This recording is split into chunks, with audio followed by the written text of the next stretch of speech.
Hi friends, R4iലേക്ക് എല്ലാവർക്കും ഒരിക്കൽ കൂടി സ്വാഗതം.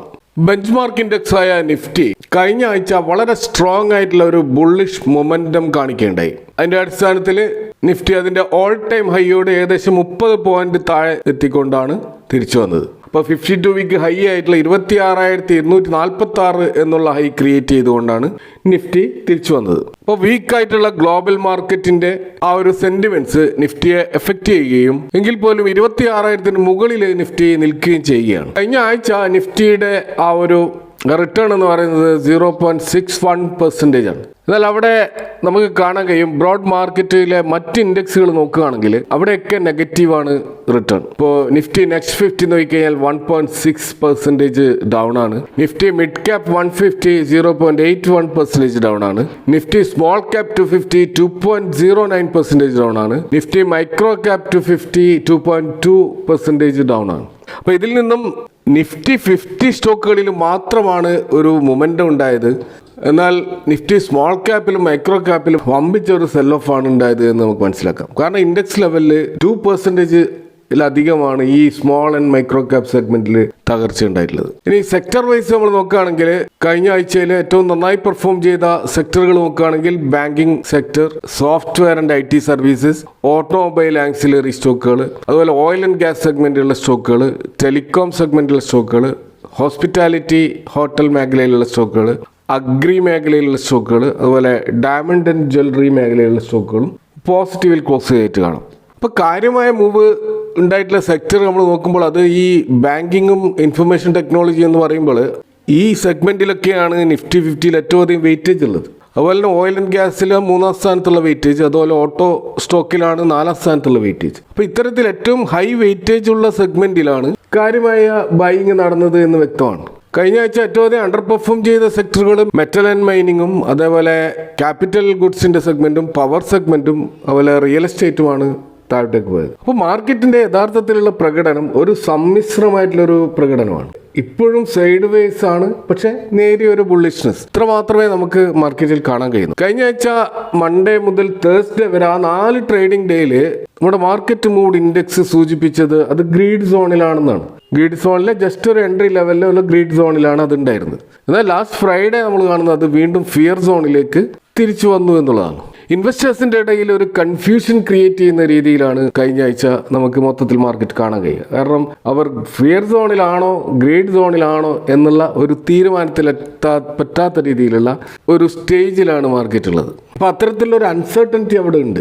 എങ്കിൽ പോലും നമ്മൾ ടെക്നിക്കൽ ചാർട്ടുകൾ നോക്കിക്കഴിഞ്ഞാൽ നമ്മുടെ പ്രധാനപ്പെട്ട മൂവിംഗ് ആവറേജുകൾ നോക്കിയാൽ ഇപ്പോൾ 200-ഡേ മൂവിംഗ് ആവറേജ് ആയാലും 50-ഡേ മൂവിംഗ് ആവറേജ് ആയാലും 20-ഡേ മൂവിംഗ് ആവറേജ് ആയാലും അതിൻ്റെയൊക്കെ മുകളിലാണ് നിഫ്റ്റി ഇപ്പോഴും നിൽക്കുന്നത്. അപ്പോൾ തീർച്ചയായിട്ടും അണ്ടർലൈങ് ആയിട്ടുള്ള ആ ഒരു ബുള്ളിഷ്നെസ് അത് ഇനിയും കുറഞ്ഞിട്ടില്ല, അതവിടെ തന്നെ ഉണ്ട്. എന്നാൽ അവിടെ ഇമ്മീഡിയറ്റ് റെസിസ്റ്റൻസ് ആയിട്ട് ചില ലെവലുകൾ ഇപ്പോഴും നമുക്ക് കാണാൻ കഴിയും. ഇപ്പോൾ 26,100 അതുപോലെ 26,250 ഒക്കെ ഒരു പ്രധാനപ്പെട്ട ഒരു റെസിസ്റ്റൻസ് ലെവലാണ്. ഡൗൺ സൈഡിലേക്ക് വന്നു കഴിഞ്ഞാൽ 26,000-ഉം അതുപോലെ 25,900-ഉം ഒരു സപ്പോർട്ട് ലെവലായിട്ട് നിൽക്കുന്നതായിട്ട് നമുക്ക് കാണാം. അപ്പോൾ ഈ ഒരു റേഞ്ചിനിടയിലുള്ള ഒരു സൈഡ് വേസ് മൂവാണ് ഇപ്പോൾ നിഫ്റ്റിയിൽ കാണുന്നത്. ഫ്യൂച്ചർ ആൻഡ് ഓപ്ഷൻ മാർക്കറ്റിലുള്ള ഹയസ്റ്റ് ഓപ്പൺ ഇൻട്രസ്റ്റുകൾ നമ്മൾ നോക്കുകയാണെങ്കിൽ കോൾ സൈഡിലുള്ള ഹയസ്റ്റ് ഓപ്പൺ ഇൻട്രസ്റ്റ് 26,500 എന്ന ലെവലാണ്. പുട്ട് സൈഡിലുള്ള ഹയസ്റ്റ് ഓപ്പൺ ഇൻട്രസ്റ്റ് 26,000 എന്ന ലെവലുമാണ്. ഒരു സൈഡ് വേസ് മാർക്കറ്റ് ആണെങ്കിലും നേരിയൊരു ബുള്ളിഷ്നെസ് പ്രകടമാണ്. അപ്പോൾ 26,500 ലെവലിലേക്കൊക്കെ പോകാനുള്ള ഒരു പൊട്ടൻഷ്യൽ ഇപ്പോൾ നിഫ്റ്റിയിലുണ്ട്.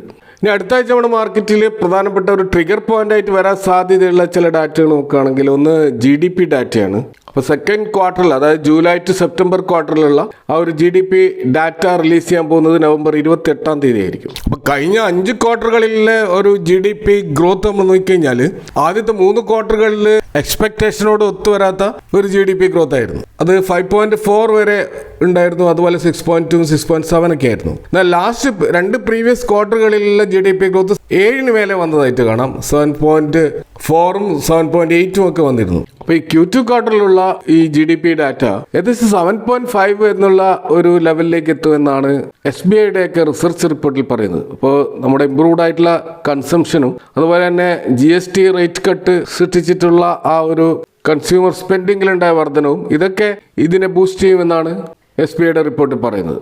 എന്നാൽ റിസർവ് ബാങ്കിന്റെ പ്രൊജക്ഷൻ 7% ആണ്.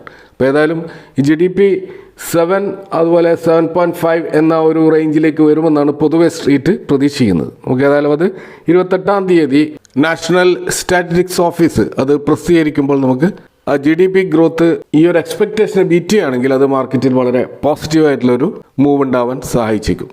മറ്റൊരു പ്രധാനപ്പെട്ട ഒരു ഇവന്റ് പൊതുവെ ഇൻവെസ്റ്റേഴ്സ് കാത്തു നിൽക്കുന്നത് ഇന്ത്യ-US ട്രേഡ് ഡീലാണ്. ഇപ്പോൾ കഴിഞ്ഞ ദിവസങ്ങളിൽ union commerce and industry minister Piyush Goyal പറഞ്ഞിട്ടുള്ളത് ഒരു ഗുഡ് ന്യൂസ് നമുക്ക് പ്രതീക്ഷിക്കാമെന്നാണ്. അപ്പോൾ അവിടെ ആ ഒരു ബൈലാറ്ററൽ ചർച്ചകളിൽ അവർ ഉദ്ദേശിക്കുന്ന ഒരു എക്സ്പോർട്ട് ടാർഗറ്റ് അത് 2030 $500 ബില്യൺ ഉയർത്താനാണ്. ഇപ്പോൾ ഉള്ളത് $191 ബില്യൺ.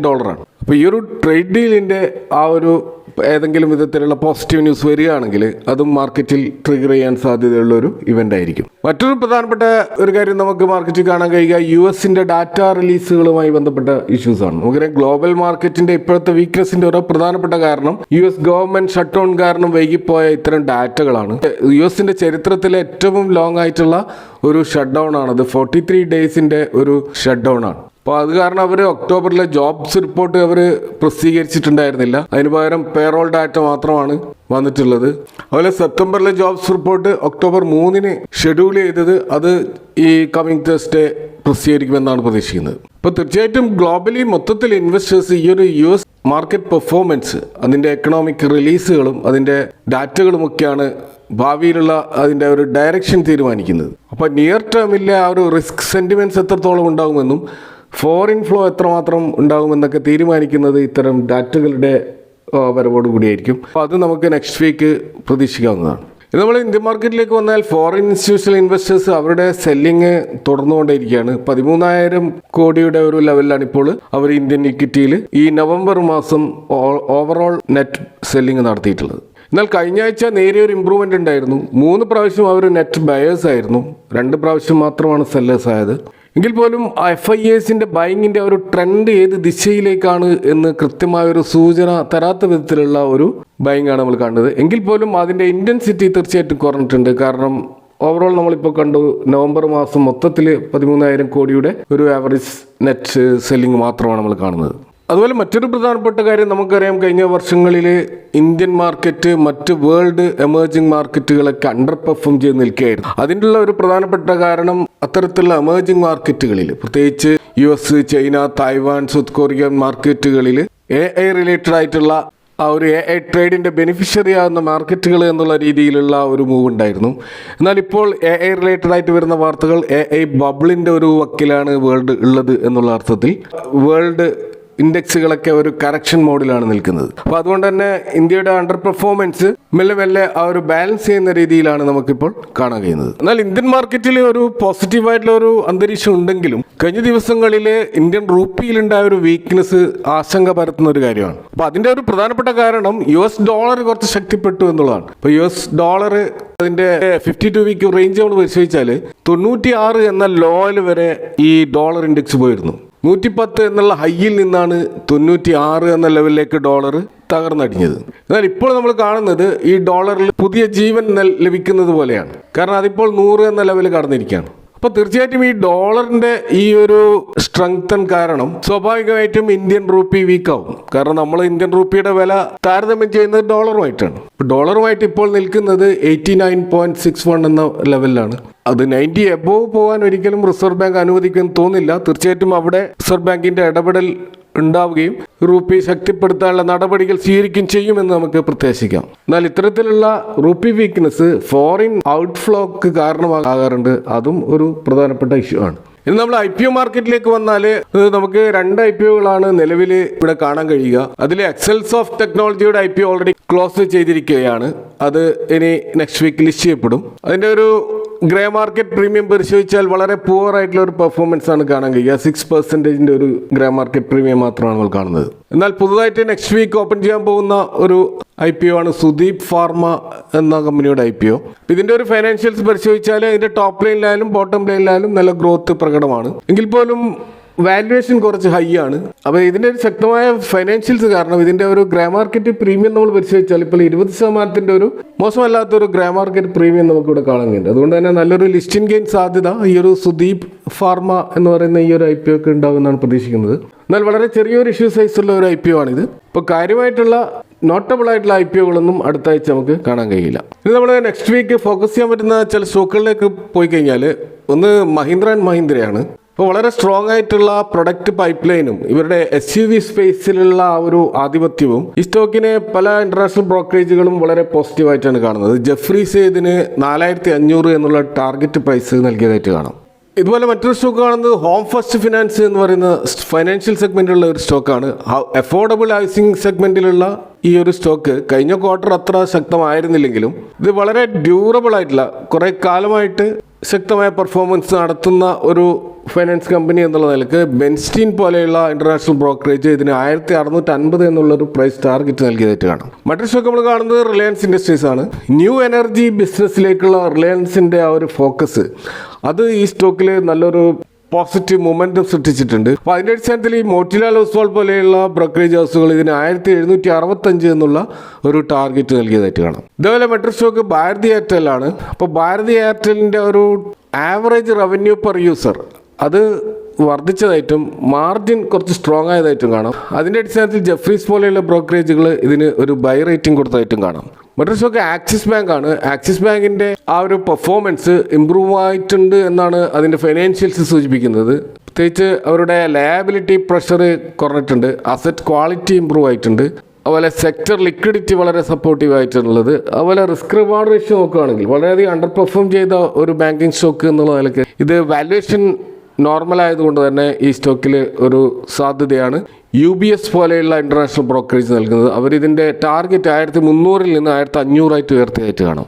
മറ്റൊരു സ്റ്റോക്ക് നമ്മൾ കാണുന്നത് അദാനി എൻ്റർപ്രൈസസ് ആണ്. അപ്പോൾ ഈ അടുത്ത് ആയിട്ട് അവർ JP അസോസിയേറ്റ്സിനെ ടേക്ക് ഓവർ ചെയ്യാൻ പോവുകയാണ്. അതിന് ഓൾറെഡി അപ്രൂവൽ ലഭിച്ചിരിക്കുകയാണ്. അപ്പോൾ അതുകൊണ്ട് തന്നെ ഇതിപ്പോൾ cement, power, real estate, road മേഖലയിൽ കുറച്ചുകൂടി ശക്തമായൊരു പെർഫോമൻസ് നടത്താൻ അദാനി എൻ്റർപ്രൈസസിന് ചിലപ്പോൾ സാധിച്ചേക്കും. അപ്പോൾ അതിൻ്റെ അടിസ്ഥാനത്തിൽ ജെഫ്രീസ് പോലെയുള്ള ബ്രോക്കറേജുകൾ ഇതിന് 2940 എന്നുള്ള ടാർഗറ്റ് നൽകിയതായിട്ട് കാണാം. അതുപോലെ തന്നെ റിയൽ എസ്റ്റേറ്റ് മേഖലയിലുള്ള ലോധ ഡെവലപ്പേഴ്സ് അഥവാ മാക്രോടെക് ഡെവലപ്പേഴ്സ് അവരുടെ ഒരു ഡിമാൻഡ് ഔട്ട്ലുക്ക് അത് വളരെ എക്സ്പെക്ട് ചെയ്തതിനേക്കാൾ സ്ട്രോങ് ആയിട്ടുള്ള ഒരു ഡിമാൻഡ് ഔട്ട്ലുക്ക് വർദ്ധിച്ചിട്ടുണ്ട്.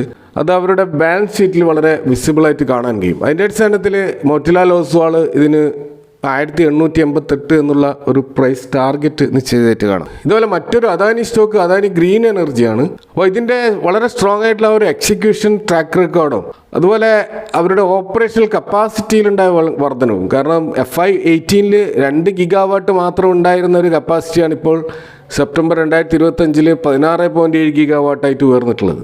അപ്പോൾ ഇതിൻ്റെയൊക്കെ അടിസ്ഥാനത്തിൽ ജാം ഫൈനാൻഷ്യൽസ് ഇതിന് 1259 എന്നുള്ള ഒരു ടാർഗറ്റ് നിശ്ചയിച്ചായിട്ട് കാണാം. അതുപോലെ മറ്റൊരു പവർ സ്റ്റോക്ക് ടോറൻറ്റ് പവർ ആണ്. ഇപ്പോൾ കമ്പനിയുടെ ഒരു സ്റ്റാബിൾ ഗ്രോത്തും അതുപോലെ വളരെ സ്ട്രോങ് ആയിട്ടുള്ള റിട്ടേൺ ഓൺ ഇക്വിറ്റിയിലും അതുപോലെ അതിൻ്റെ ഡെറ്റ് വളരെ ലോവർ ആയിക്കൊണ്ടിരിക്കുന്നു എന്നുള്ളത് കൊണ്ട് ജെഫ്രീസ് ഇതിന് ഒരു 1485 എന്നുള്ള ടാർഗറ്റ് പ്രൈസ് നൽകിയതായിട്ട് കാണാം. അതുപോലെ തന്നെ മറ്റൊരു സ്റ്റോക്കായിട്ടുള്ള വീവർക്ക് ഇന്ത്യ അവരുടെ ആ ഒരു സ്ട്രോങ് ആയിട്ടുള്ള എൻ്റർപ്രൈസസ് ക്ലയൻറ്റ് മിക്സും സസ്റ്റൈൻഡ് ഡിമാൻഡും GCC സപ്പോർട്ടൊക്കെ ഉള്ളത് കൊണ്ട് തന്നെ ഇവർ ഈ ഒരു ഫ്ലെക്സിബിൾ വർക്ക് സ്പേസിൽ നല്ലൊരു പൊസിഷനിലാണ് ഇപ്പോൾ നിൽക്കുന്നത്. അതിൻ്റെ അടിസ്ഥാനത്തിൽ ജെഫ്രീസ് പോലെയുള്ള ബ്രോക്കറേജുകൾ 790 എന്നുള്ള ഒരു ടാർഗറ്റ് ഈ സ്റ്റോക്ക് നിശ്ചയിച്ചതായിട്ടും കാണാം. അപ്പോൾ ഇതൊക്കെയാണ് നെക്സ്റ്റ് വീക്ക് നമ്മുടെ മാർക്കറ്റുമായി ബന്ധപ്പെട്ട് നിങ്ങളായിട്ട് ഷെയർ ചെയ്യാനുള്ളത്. ഈ വിഷയങ്ങളുമായി ബന്ധപ്പെട്ട നിങ്ങളുടെ അഭിപ്രായങ്ങൾ കമൻറ്റുകൾ അറിയിക്കാം. Thank for watching. See you next time with another video.